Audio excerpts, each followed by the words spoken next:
자, 갑목과 을목을 우리가 공부하고 있죠. 갑을병정 무기경신임계 10가지 운동이 끊임없이 순환이 되면서 생명현상이 나타나기도 하고 그 생명현상이 유지되기도 하는 거죠. 그 중에서 이제 갑은 어떤 역할을 하느냐, 을은 어떤 역할을 하느냐, 그것만 우리가 이제 알면 되겠죠. 사람으로 태어나든 나무로 태어나든 이 갑을병정 무기경신임계 10가지 운동이 모두 끊임없이 일어나고 있는 거예요. 그런데 이제 봄에는 갑목과 을목의 운동이 집중이 돼서 나타나겠죠. 여름에는 병화와 정화 운동이 집중돼서 일어나겠죠. 가을에는 경금과 신금의 그 열매를 맺는 운동이 집중이 돼서 일어나겠죠.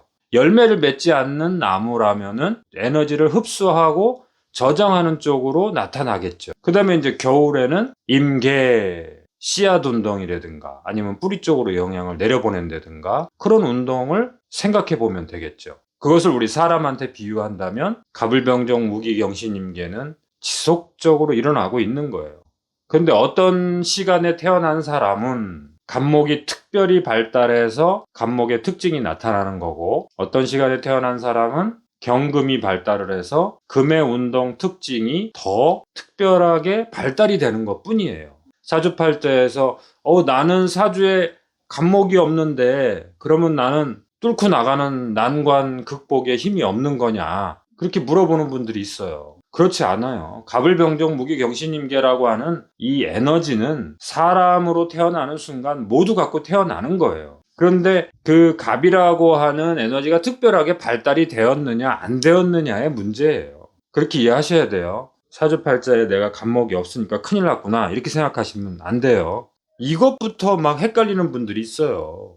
갑목이 내 사주에 없는데, 나는 목기가 없는데 어떡하냐, 나는 화기가 없는데 어떡하냐. 잘 이해하셔야 돼요. 처음부터 너무 있다 없다를 가지고 헷갈리시면 안 돼요. 명리학을 하시는 분들이 이런 부분을 대단히 조심해야 되죠. 있다 없다 그거로 나눠서 사람들한테 상처를 주면 안 되겠죠. 갑목을 우리가 공부하고 있어요. 갑목은 을목을 떠날 수 있나요, 없나요? 없죠. 을목이라고 하는 기능을 항상 동반자처럼 같이 가는 거예요. 어떤 에너지가 발달한다는 것은 다른 에너지가 눌린다든가 제때 못 나온다든가 이러한 단점도 발생할 수 있다는 거예요. 그냥 무조건 에너지가 있으면 좋다 이렇게 하면 큰일 나는 거예요. 자, 그 기준점은 놓치시면 안 돼요. 자, 갑목에 대해서 제가 여기 써놨어요. 개척하는 에너지. 근데 이 계획성을 갖고 움직이는 힘이 있으니까 갑목은 매사에 계획적이다 이러시면 안 되고, 자기가 계획한 거에 대해서 그 계획한 것을 실행하려고 하는 힘이 있다는 거죠. 그 다음에 이제 단단하게 세우죠. 여기 보세요. 여기가 무겁죠. 밑에서 딱 받치고 있죠. 단단하게 고정이 될 거 아니에요.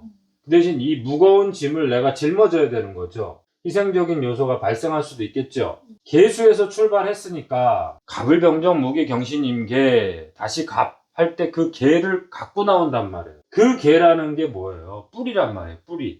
뿌리를 떠날 수 없다. 갑목은 뿌리를 떠날 수 없어요. 그래서 이제 갑목이 상당히 개척적이고 추진력 있게 하지만 자신의 뿌리, 부모를 돌보는 힘, 아주 효자가 많단 말이에요. 그 다음에 이제 자기의 그 뿌리니까 뭐예요? 고향을 지키는 힘. 그렇게 움직임이 많으면서도 가정을 지키는 힘도 강하고 자기의 근본 뿌리를 지키는 힘이 대단히 강하단 말이에요. 왜냐면 이 갑목 자체가 계수를 떠날 수가 없어요. 자기 조상, 그 다음에 근본 뿌리가 뭐예요? 자기 종교심, 믿음, 이런 거에 대한 그 철학적인 성향도 대단히 강하다는 거예요. 자, 그런 공부 이제 나중에 해보고요. 지금은 일단은 개척하는 힘이 있다, 돌파력이 있다, 뭔가를 발생시키고 시작하는 힘이 있다.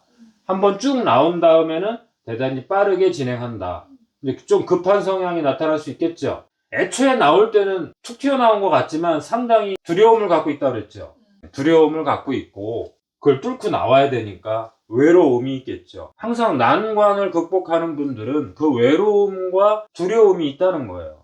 그래서 이제 단단하게 쓰니까 소나무가 되고 대나무가 되고 큰 느티나무가 되니까 그때 어떻게 돼요? 단단해지는 거죠. 여기 보세요. 시작은 미약하게 출발했으나 창대해지는 목표를 갖고 움직이는 분이다. 그런 에너지를 보시면 돼요. 근데 이제 갑목한테서 제일 중요한 게 개수기 때문에 갑목사주에서는 그 수를 잘 살펴야 돼요. 그 수 기능이 없으면 그 종잣돈이 너무 부족해요. 그 출발 에너지가 너무 부족하단 말이에요. 출발시키는 에너지가. 그 종잣돈이라는 게 이제 인간 사회에 들어오면은 그게 이제 자격증이 될 수도 있고요. 부모가 준 그 근본 에너지. 그것이 이제 머리에다가 심어줄 수도 있고, 외모에다가 심어줄 수도 있고, 기본 종잣돈을 제공할 수도 있고, 여러 형태로 갖고 있는 것이 뭔가 좀 있어야 될 거 아니에요. 그쵸? 너무 자수성가하면 힘들잖아요. 물론 이 갑목이 그 난관을 다 극복해내겠지만, 나중에 사주를 평가할 때 그렇다는 거예요. 갑목의 이제 능력만 한번 보자고요.